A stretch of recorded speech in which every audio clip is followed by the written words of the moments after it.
to answer any questions for you. And I'll also introduce some of these folks that are standing back here in fine men and women. So, Park Police have added additional charges against Keith Lamar Reeder, 46, from Brandon, for a home invasion that occurred Saturday, May 16th over at the Pearlwood Apartments. Reeder is now charged with home invasion, aggravated assault with a weapon, 3 counts of kidnapping, armed robbery, rape, 4 counts of sexual battery, 2 counts of child abuse, and gratification of lust. Reeder is currently being held without bond at the Lincoln County Detention Center. So here's the details of the incident that we can provide. At 1:30 p.m. on Saturday, May 16th, Pearl Police received a 911 call from a 54-year-old female homeowner saying that a man had forced his way into her home, beat and tied her up in a bedroom of the house. Her grandchildren, 2 young girls, were also in the home. The man is accused of tying up the young girls and sexually assaulting them. The homeowner was able to free her hands, and while on the phone with 911, the man came into the room, seeing she was on the phone, beat her severely again. Officers arrived within 2 minutes of the 911 call and made a forced entry into the home. The girls told them that the man went up into the attic. Officers then went up in the attic where they found the man naked. The man fought with an officer, and he and that officer fell through the ceiling. The homeowner was hospitalized with serious injuries. The girls were checked out and released. Right now, there is no immediate connection between Reeder and the victims, but detectives are investigating any potential relationship.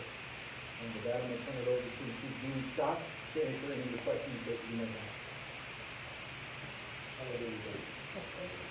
Hey, Chief,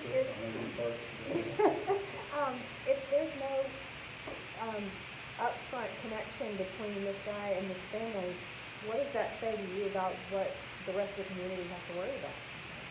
Well, we discussed that this morning. My investigators been, and let me say this, everybody up here that you see, with the exception of myself, of course, I'm going to take credit for instance, these guys work tirelessly since that, like getting involved. That situation is being investigated. We can't say there is or isn't at this time, but if any type of relationship is being investigated at this time. We just don't know at this time. Does it imply to you guys that maybe he was watching them and had planned this? We haven't even had, due to the time, the weekend, we will not be interviewing him until here shortly. And detectives are waiting on his involvement. To help out some of that. He's got an excuse to come in this year. He has, At this point, does he have any sex crimes in his record? No, he does not. He does have some larceny, some burglaries, and that. He's taken and some drug tests. So it would be everything that would escalate. And I would like to say this. This is very interesting. That this is something you walk into that we deal with here in Colorado on a daily basis. And I would like to say this. This is very heinous, but I will say this, it is my belief and my experience, it could have been a lot worse, and my perception is it was going to be a lot worse. These 2 supervisors, Sergeant Tracy Seaman, Lieutenant Powell Walker, their supervision, and the men that they command is the reason that this is not worse, and these people are allowed to heal and get on with their lives. And I would like to say this. He's not here. The original officer that responded made it dead under 2 minutes. Officer Will Carter. Carter's not here, but I will say this on his behalf. In today's society, what we're dealing with COVID and healthcare providers, they are human. They are. And I do not make light of that. Please don't take that perception. Officer Will Carter responded to this call alone at first.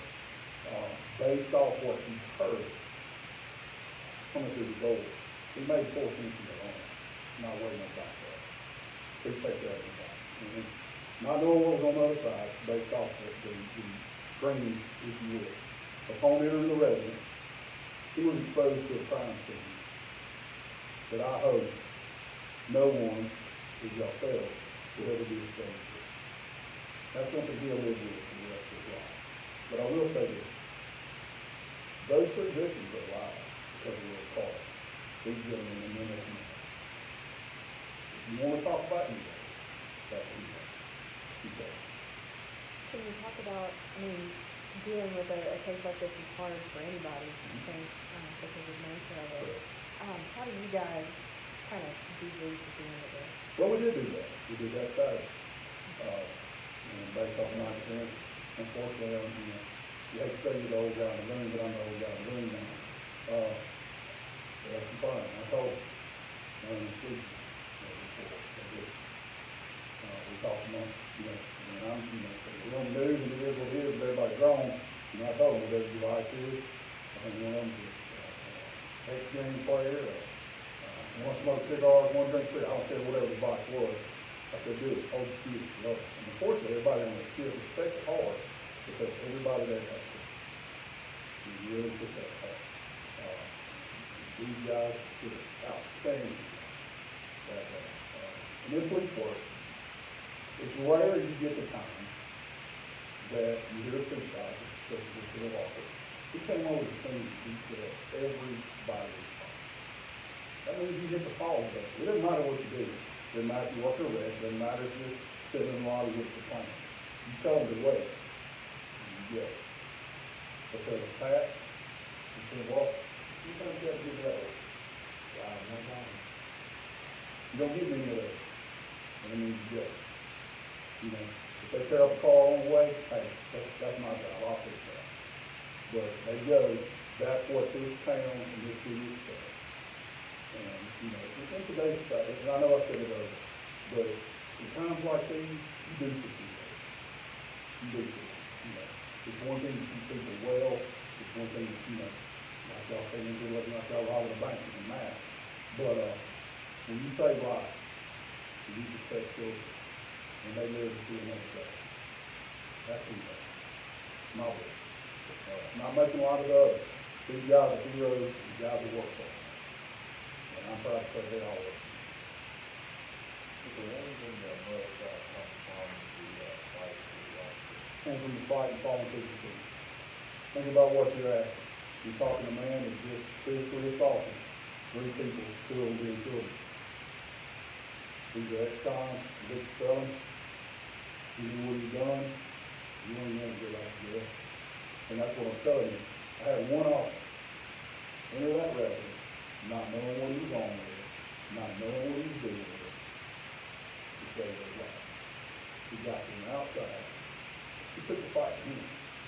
They fell through the ceiling. I backed him up. I backed him up. My officer went home. Those people later all out of jail. He got some bumps and bruises. When we look at this list of charges, and you guys still have investigation to do we see possibly any additional charges in this case? At this time, I can't say. I think that's pretty good road to go with. If there's more, I'm very confident this gentleman standing up here. Touched on James, lead detective on the case, supervisor, Sergeant Burke. He's going to talk to the system.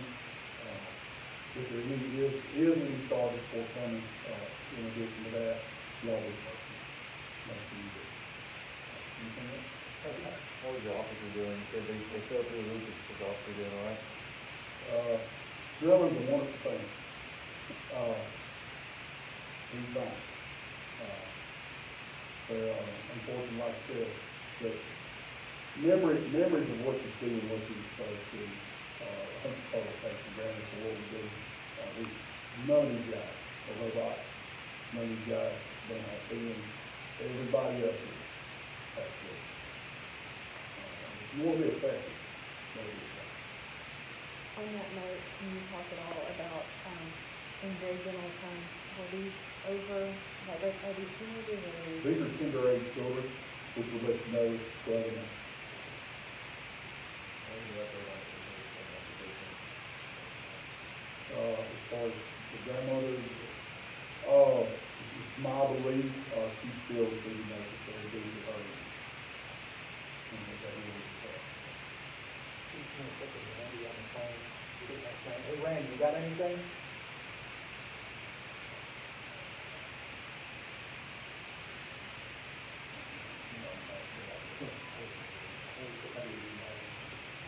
Okay, anybody else? Like I said, I didn't mean to be long-winded, but please understand, these guys, you see them blue, they live. You know, they cuss them, they get mad, you get a ticket. Don't nobody do this till they need it. Well, when you need it, you know. Please remember that. And remember, these guys have to. They live with what they see, what they're exposed to. And they like that.